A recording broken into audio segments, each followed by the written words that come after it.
Okay, finally we're going to take a look at the first problem again, but now the cannon is at a height of about 6 meters above the ground, and we want to predict the time in the air and the range again. And so a coordinate system just like before, positive x going off to the right, positive y going up, and I'm making the ground my origin. And so that's where the cannon was before, and you can see it's 6.02, we'll just say 6 meters above where it was before.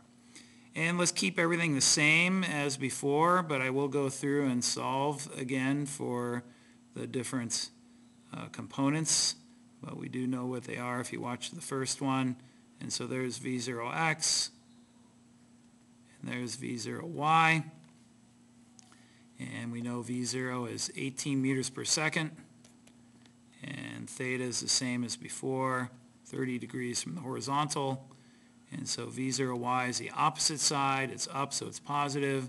So it's 18 sine 30, and that's the same 9 meters per second we had before.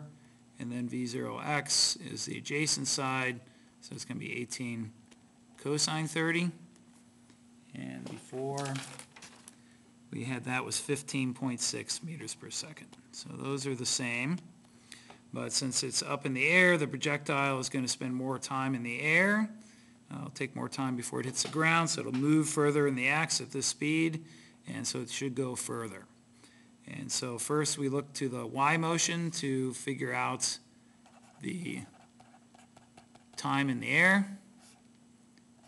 And we always start with this equation. Some of the problems in the homework have different unknowns, but if you use this process, that won't bother you.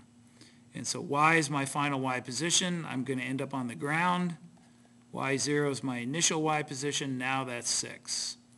And our initial y velocity we figured out was 9, and it's positive. But since up is positive, the acceleration is negative 9.8. So I don't like to change this sign to a negative.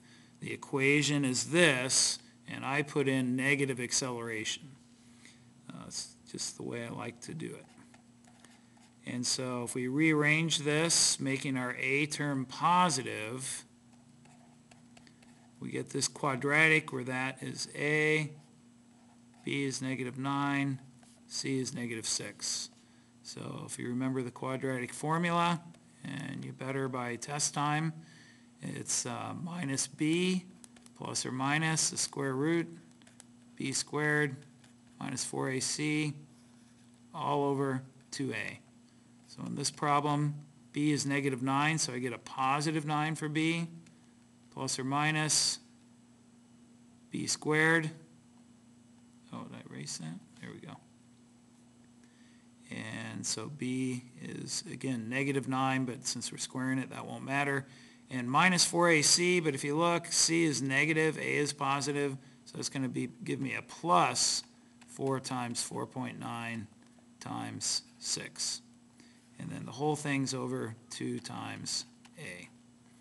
And if you work that out, you get a time of 2.36 seconds, which if you remember before it was 1.84, so it's staying in the air longer. The other answer from the quadratic is negative 0.52. That doesn't have meaning for this problem. That's when the cannonball was back on the ground this way, and that doesn't happen. It doesn't come out the back of the cannon. And so now we can do the x motion. Let's do it over here, make some room, separate it from the y motion, don't mix up x and y. The equation is the same as for our y motion, except I don't bother with 1/2 at squared because there's no x acceleration without air resistance. And v0x was our 15.6, but now we're traveling at that speed for an extra amount of time, and the range comes out to be 36.2 meters, whereas before it was 28.7, so it's going a little bit further. And so let's check it out, and then I'll put the equations back up if you want to see them. And so get rid of that, and we've got the sound on, and we'll use our little measuring tool to try and place the target this time. And so we're saying it's 36.2. And so we go out there. And there's 36 point, oh, add it there. And so let's put our target there. And fire. Yeah, pretty close. And so we'll call that success. Here's the equations back if you wanted those. And so if you can do one like this, you should be able to handle any of them in the homework. Some of them ask about the velocity. Remember when you're doing that, you want the velocity equation in the y direction. It's v0y plus at. And then in the x direction, Vx is just V0x. Doesn't get any easier than that. And they may ask for the magnitude and direction. You know how to do that.